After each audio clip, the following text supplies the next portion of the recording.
দিল্লি উত্তরপ্রদেশ সীমান্তে তীব্র উত্তেজনা সৃষ্টি হয় যখন কংগ্রেস নেতা রাহুল গান্ধী এবং প্রিয়াঙ্কা গান্ধীকে উত্তরপ্রদেশের সম্ভালে যাওয়ার পথে আটকে দেয় পুলিশ। গান্ধী ভাইবোন উত্তরপ্রদেশের সম্ভালে একটি কৃষক পরিবারের সঙ্গে দেখা করতে যাচ্ছিলেন, যাদের এক সদস্যের সাম্প্রতিক মৃত্যুকে কেন্দ্র করে ব্যাপক বিতর্কের সৃষ্টি হয়েছে। রাহুল এবং প্রিয়াঙ্কা গান্ধী দিল্লি থেকে সম্ভালের উদ্দেশ্যে রওনা দেন, কিন্তু সীমান্তে পুলিশ তাদের গাড়ি আটকায়।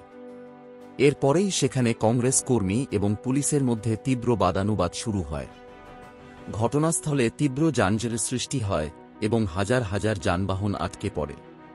কংগ্রেস নেতারা পুলিশের এই পদক্ষেপকে গণতান্ত্রিক অধিকারে হস্তক্ষেপ বলে কটাক্ষ করেছেন এবং দাবি করেছেন যে তারা সম্পূর্ণ শান্তিপূর্ণভাবে যাচ্ছিলেন। রাহুল গান্ধী বলেন, আমাদের কণ্ঠরোধ করার চেষ্টা করা হচ্ছে। কৃষকদের পাশে দাঁড়ানো আমাদের নৈতিক কর্তব্য। পুলিশের তরফে জানানো হয়েছে, সম্ভালে আইন শৃঙ্খলা বজায় রাখার জন্য এবং জনসমাবেশের অনুমতি না থাকার কারণে গান্ধী ভাইবোনকে সীমান্তে থামানো হয়েছে। তবে কংগ্রেস নেতৃত্ব এই ঘটনার তীব্র নিন্দা করেছে এবং একে বিজেপি সরকারের দমননীতি বলে অভিহিত করেছে।